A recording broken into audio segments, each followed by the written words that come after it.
Selamat kepada Joe Biden sebagai POTUS. Sehubungan dengan jabatan strategis dan penting tersebut, kita harus baca dan antisipasi apa yang dilakukan dalam masa jabatannya setelah menjadi Presiden Amerika ke-46 semenjak dilantik nanti 20 Januari 2021. Kita harus bisa menjawab apa efeknya untuk dunia, apa pengaruhnya untuk Indonesia, dan bagaimana negara Amerika ke depan memainkan dunia. Saya selaku pendukung Trump, juga sebagai sesama anti-globalis dan anti-komunis, harus mengakui perjuangan Trump selesai. Namun, konsep bernegara Trump tetap menjadi salah satu acuan saya bernegara yang memilih alasan atau aliran patriotik nasionalis. Sebagaimana semua sahabat pasti tahu, ke depan saya pasti tetap anti-globalis, anti-kapitalis elitis, dan anti-komunis. Prinsip ini akan saya terus pegang walaupun hanya sendirian. Itulah sikap bernegara saya. Sekedar mengingat informasi yang lainnya lagi. Dalam hal pilihan politik, maka strategi Bernie Sanders, kader Partai Demokrat yang kalah oleh Biden dalam pemilihan Partai Demokrat, adalah kebijakan dalam negerinya yang saya sangat suka. Jadi, dalam Mardigo Nation, kebijakan luar negerinya ala Trump patriotik nasionalis yang akan kita ambil. Dalam kebijakan dalam negeri, MMT-nya ala Bernie Sanders yang kita ambil. Kembali ke Joe Biden sebagai Presiden Amerika. Maka, seperti halnya manusia yang punya pengalaman bernegara yang panjang, jabatan strategis itu bukan menteri yang akan dipilih dahulu, tetapi jabatan siapa pemimpin lembaga intelijen dan pertahanan seperti NSC, FBI, DIA, dan CIA. Maka jabatan Direktur CIA menggantikan Gina Haspel adalah orang Joe Biden yang saya perkirakan adalah Michael Morell yang saat ini adalah Wakil Direktur CIA. Dia adalah orang lama yang sangat loyal kepada Clinton, Obama, juga Biden. Kita lompat sebentar untuk mengingat ada sebuah undang-undang yang dibuat oleh Partai Demokrat zaman Obama yang dikawal oleh beliau dulu dan timnya yang harus kita awasi dari sisi Indonesia adalah mereka mengusulkan Undang-Undang Foreign Relation Authorization Act yang spesifik membahas tentang Papua. Hati-hati, ini buat Indonesia. Lalu, gerakan CIA zaman Michael Morell waktu masih muda adalah mendukung gerakan Kosovo Liberation Army yang kemudian mendirikan sebuah negara baru. Sekali lagi, hati-hati dengan demokratnya Amerika. Pak SBY sudah merasakan dengan banyaknya bom meletus waktu itu, Obama presidennya dari Demokrat. Soekarno sudah merasakan dengan dilengserkannya posisinya, yaitu presiden kala itu adalah LBJ, Lyndon B. Johnson dari Partai Demokrat juga. Soeharto sudah merasakan dengan serangan economic hitman di zaman Clinton. Habibie sudah merasakan juga di zaman Clinton juga presiden Amerikanya, yaitu lepasnya Timur Timur.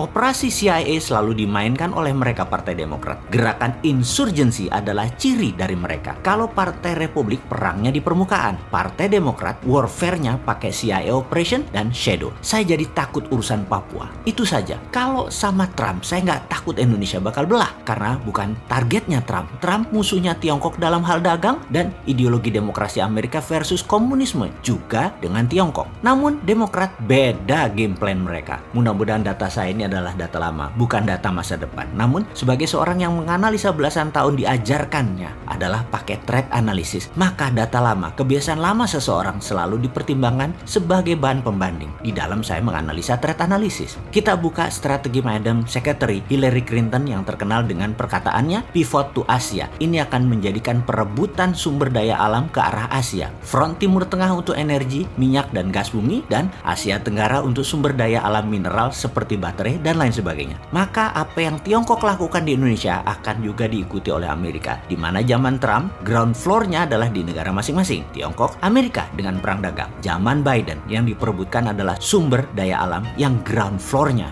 bisa-bisa negara penghasil. Perangnya kalau minyak bumi, ya dar-der-dornya di Timur Tengah. Maka sumber daya alam mineral, non-fossil oil, jangan-jangan dar-der-dornya di Indonesia. Ini harus distrategikan. Ini harus dibuat counter insurgensinya. Cara tekan Indonesia, yaitu dengan Papua dan GAM dimainkan lagi oleh mereka. Ini cara klasik Demokrat. Sehubungan dengan hal ini, sengaja kita buka ke publik informasi seperti ini agar bernegara kita bisa melihat sisi lain, sisi ancaman. Jadi, wahai pejabat, pastikan kebijakan Anda menguntungkan rakyat dan membuat negara Indonesia selalu utuh. Hati-hati dengan shadow-nya Biden, Partai Demokrat tersebut. Jangan sampai pada bingung terus nanti minta Bosman jadi wamennya Menhan. Kan ora cocok, Cak.